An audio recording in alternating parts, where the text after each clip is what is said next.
জীৱন যুঁজত ভাগৰি নপৰা এজন যুৱক জন্মৰ পৰাই দুভৰিত থিয় হ'ব নোৱাৰে তেওঁ কিন্তু আনৰ ওচৰত হাত নাপাতি চলাই গৈছে জীৱন সংগ্ৰাম এখন ই-ৰিক্সাক সাৰথি কৰিয়েই পোহপাল দিছে পৰিয়ালক মই সংগ্ৰামটো চলাইছো আৰু 1.5 বছৰ হ'ল আৰু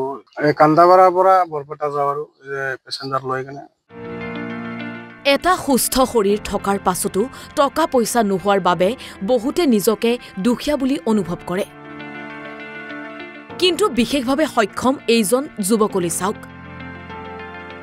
নাম তেওঁৰ শাহিদ আহমেদ বৰপেটাৰ মেধিৰতাৰীৰ সমীপৱৰ্তী কান্দাপাৰা গাঁৱৰ শহীদে জন্মৰ পৰাই দুভৰিত থিয় হ'ব নোৱাৰে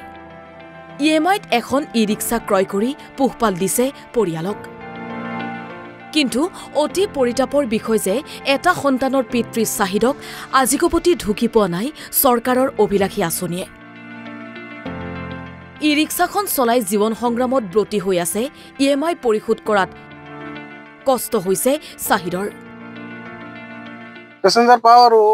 ইমান আৰু চলে আৰু ইমান পেছেঞ্জাৰ নাপাওঁ আৰু সময়তে পাওঁ আৰু সময়তে নাপাওঁ আৰু পৰিয়াল আৰু কষ্ট হৈছে আৰু কি কৰা যাব পিলপিলি দুনিয়াৰ হৈ গৈছে আৰু তো কষ্ট হৈ গৈছে আৰু পিলপিলি চলাই কেনে এতিয়া আৰু বহুত কষ্ট হৈ গৈছে আৰু মই চৰকাৰৰ আৰু মুখ্যমন্ত্ৰীৰ পৰা এটাই অনুৰোধ জনাইছো যে মুখ্যমন্ত্ৰী যেন ছাৰ ডাঙৰীয়া মোক এটা সহায় কৰে আৰু গাড়ীখিনি মই কিস্তিত লৈছো আৰু